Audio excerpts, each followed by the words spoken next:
Hello there, people. So this is episode 24. Welcome to episode 24 of the Igniting Financial Freedom podcast. I'm hoping this is streaming live to my YouTube channel and to my Facebook Live channel. So crossing my fingers, this is going the way it's supposed to. So for those of you listening on the podcast, you are not seeing my beautiful face talk to you. But for those of you listening live, those two so to suffer through it as I get through this. So today on episode 24, we are going to answer what is a 401k and should you invest in one? I'm going to cover a few things to consider as you start investing in a 401k, and then I'm going to offer a resource that will help you along the way. Stick around because we're going to cover the ways to help you ignite financial freedom. All right, so welcome to episode 24 of the Igniting Financial Freedom podcast. Today I'm answering the question, what is a 401k and should you invest in one? So it does depend. It's kind of a loaded question, I would say. Let me put this down just a hair there. Bam. There's the spot right there. So it's kind of a loaded question because it depends. If you have, it really depends on if you have a company match. If your 401k has offers you a company match, which means you put in so much of a percentage of your paycheck and they match you so much of a percentage, then there pretty much isn't a reason unless you're literally facing bankruptcy. There really isn't a reason why you shouldn't be contributing. Okay. In the previous few episodes, I've talked about certain assumptions that I would like to see in place before you start investing. Those assumptions don't apply directly because if you're going to pass up free money, I don't think that's a wise move. So even though you might not have your 2% emergency fund, I've talked about that before. Again, that's, let's say you make $80,000 as a couple, as a family, your 2% emergency fund would be based on 2% of your annual income, which in this case is $80,000. That's a $1,600 emergency fund, baby starter emergency fund. I wouldn't necessarily want to have you put that $1,600 in place before you start investing in your 401k. There are contrary opinions on this, contrary schools of thought. And I can get into that a little bit as well. The second assumption I had was that you should be paying off all your bad debt prior to investing. But again, I would set that aside with the notion that you're going to be passing up free money in order to pay off the bad debt. So, and then the final one would be a definitive and a more of an automated plan to fund your 3-month emergency fund and to set up and to fund your sinking funds. Again, I have previous episodes on that if you want to learn a little bit more. So in a nutshell, I would say you can start investing within your company 401k, whether it's a 401k or 403b. 403b is just for nonprofit. So if you work in a school or a hospital, you're probably familiar with that. But I would invest up to that company match and then go back to, okay, do I have my 2% emergency fund in cash? Do I have my sinking funds started? Do I have my bad debt paid off? And if not, what steps am I taking now to automate that, to get that going, and then to continue to pay yourself first for the long term for investing? So those are some of the assumptions. Again, those are set aside just in this case because of that company match. The free money there is too good to pass up in the name of building your emergency fund or paying off your bad debt or building your sinking funds and so on. So take advantage of that. If you don't have the match on your 401k, 403b through work, whatever it might be, 457, then just go through some of those basic parameters to start. All right. So what is a 401k? 401k, the name itself is actually just the subset of the tax code, subsection 401k. It's just the rules behind how the 401k operates. Similar in a way to a Roth IRA or traditional IRA. The name itself is just the bucket. Okay, so imagine you have a bucket, right? The bucket itself is an account that you could open. It's sponsored or offered through a company on behalf of your employer. So some of you might have 401ks through Empower or BlackRock or Fidelity or Vanguard or a dozen other different companies. They're going to offer the 401k to you as an employee of your company with the idea that you're going to participate in the 401k and put X amount of dollars or X percent of your paycheck into that 401k every paycheck or once a month or whatever interval they allow you to choose. A vast majority of 401ks, 403bs, the employers will offer a match percentage, which simply means you make $50,000 a year. You've agreed to put in 5% of your paycheck, every single paycheck.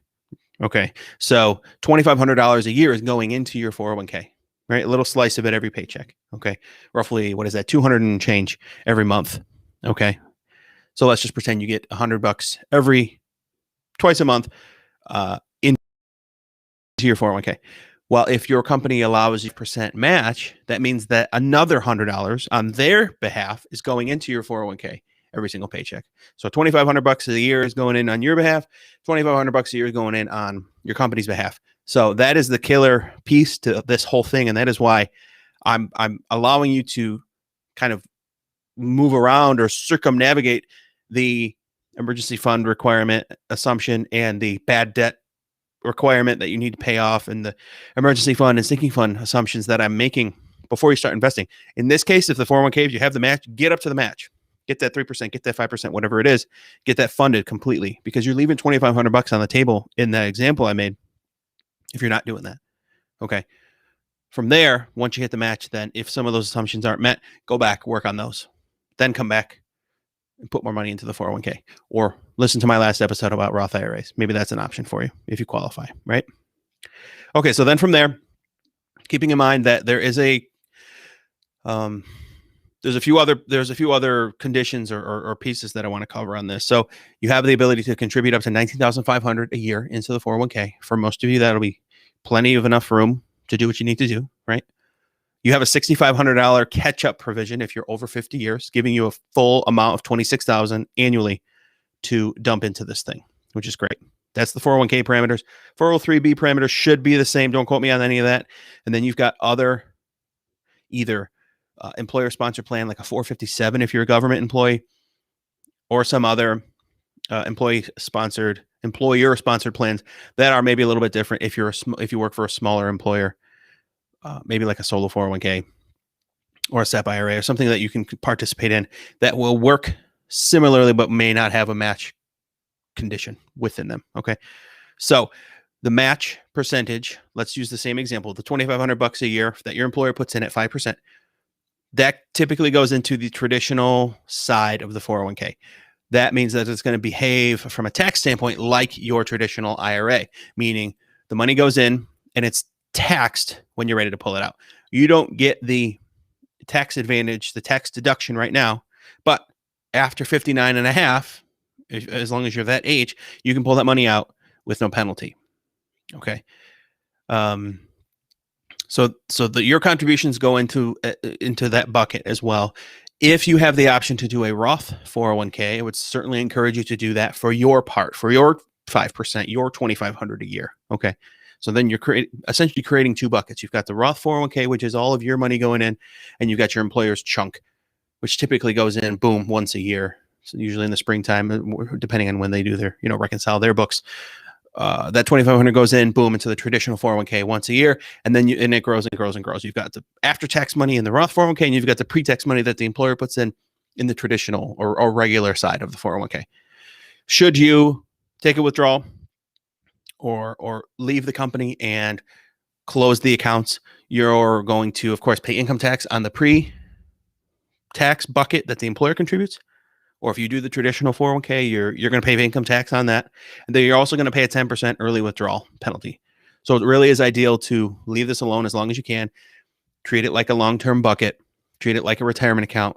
It's 59 and a half age or later money. Think of it as, okay, if I'm 25, I'm 30 right now. I've got 25, 30, 35 years. I'm not touching this. Whenever that 59 and a half mark hits for you, that's when you should be thinking about this money. This is long-term savings, long-term bucket, right? The longest term bucket, if you will. Okay. So the advantages, of course, is that you're deferring taxes. You're deferring income.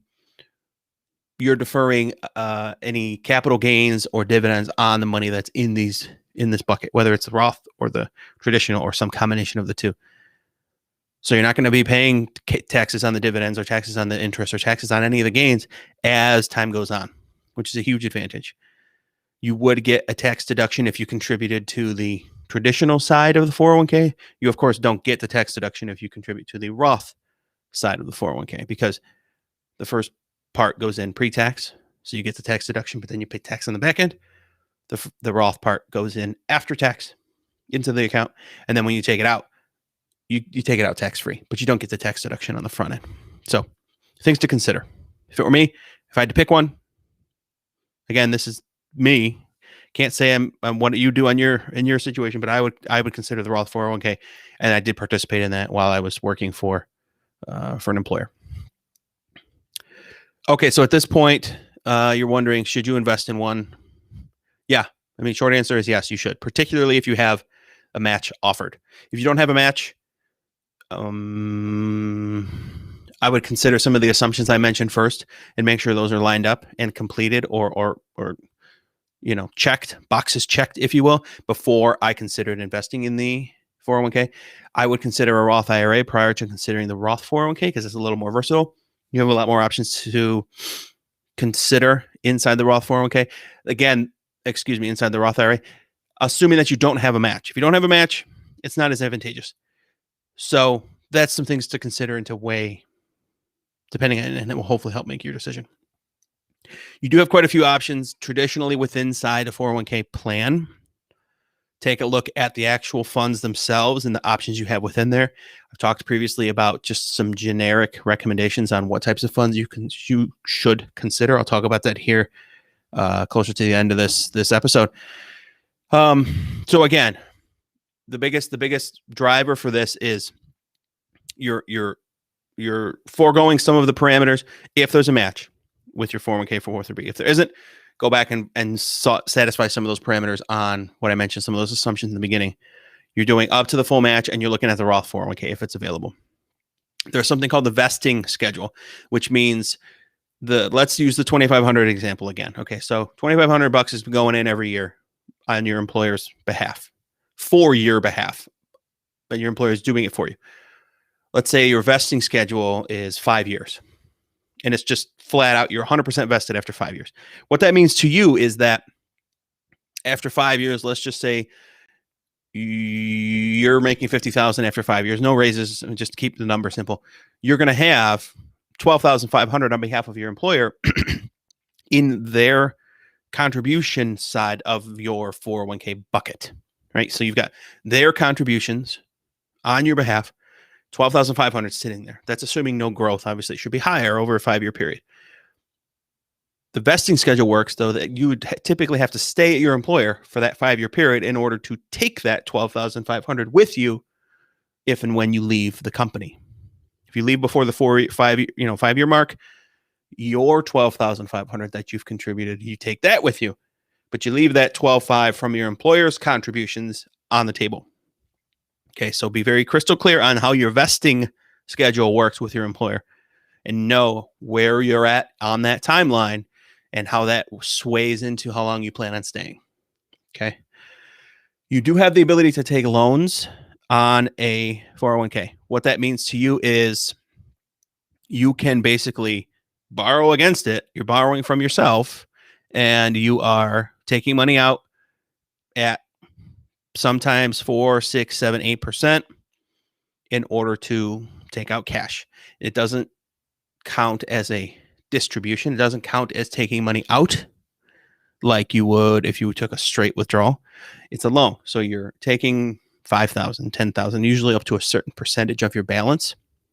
Usually like half of the balance is the most you can take out. And you're paying yourself back at, 7, 8% or whatever it might be, 6%.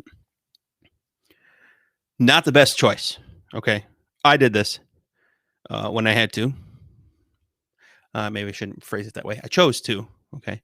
And looking back now, I wouldn't have done it because you're taking a loan against yourself. You're costing yourself interest and you're paying yourself back with your own money and it's costing you interest. So, and then all of that money is out of the market, not appreciating the gains from the market. So if your account was making 8% on average a year, and now it's costing you 4% interest on that same money, that's a 12% swing, right? Positive 8 down to negative 4. It's a big difference. Okay. There is portability to 401ks in that you leave your employer, you can take that money with you. Again, when I talked about vesting schedule, figuring in the fact that whether or not you're vested with their chunk of money that they've contributed. But let's say you are vested, you take your 12.5 and their 12.5. Now you've got 25 grand. Depending on what types of buckets you've contributed to, let's say your money was put into the Roth side and their money, of course, was put into the traditional or the pre-tax 401k side. You would have to set up let's say a traditional IRA and a Roth IRA for the Roth 401k chunk going into the Roth IRA and the traditional 401k going into the traditional IRA. That way you keep them separate from a tax standpoint. You don't want to combine them. It just makes it a little messy. You could also roll those into a new account with your new employer at the new 401k. That's a possibility that makes it easy.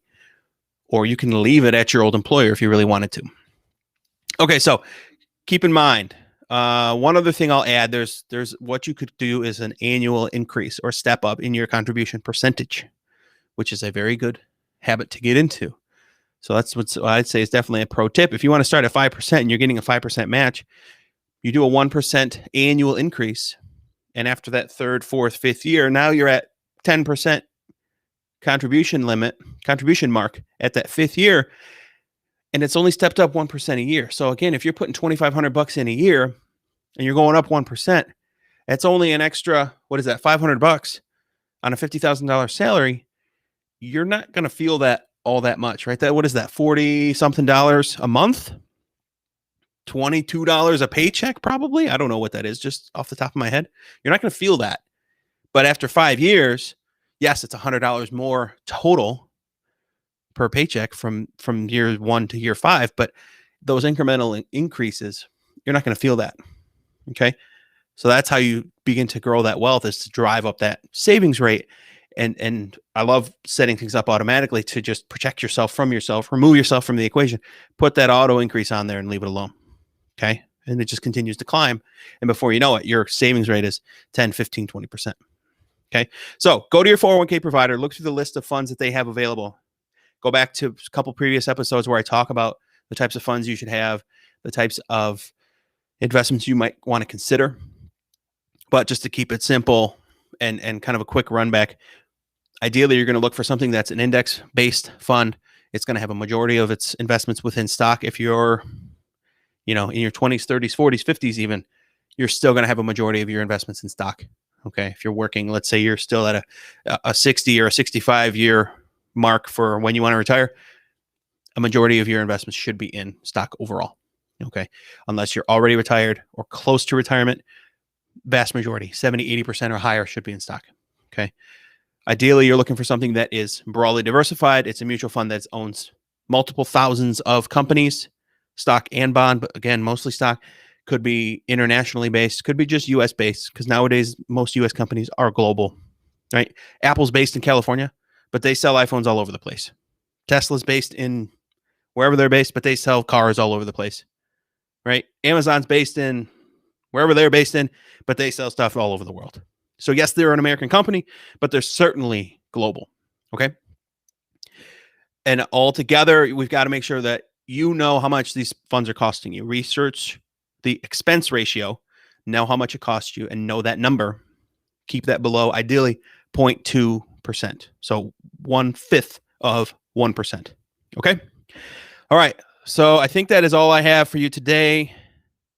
Overall, I would say if you have a match, participate in your 401k. If you don't, consider a Roth IRA as a replacement from that.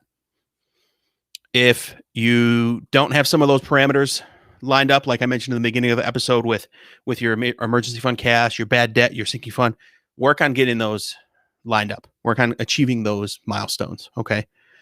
If all of this is a little bit confusing, a little bit kind of a lot of moving pieces, or coaching client of mine said a lot of spinning plates. You're trying to spin the plates on the sticks. Remember those guys in the circus where they're like, dee, dee, dee, dee, dee, dee, dee, dee. Yeah. If that's like how you're feeling right now, schedule a 30-minute strategy session with me, ignitingfinancialfreedom.com/coaching. We will set up a strategy session. I will walk through all of this with you and guide you in the lens of what I would do in your shoes. Okay. I've been in financial services for 12 years. I've talked with countless number of clients in these exact scenarios on what they should do and why they should do it. And I'd be glad to talk with you. So that is all I have for you today. Again, ignitingfinancialfreedom.com/coaching. Stay tuned. I will have additional episodes where I take in your biggest questions related to money. I'm actually going to be doing a live here shortly because I am out of town coming up. So I'm coming back at you here. Maybe later today. We'll see. Lots of fun. All right, people. Stay tuned, and I'll catch you on the flip side.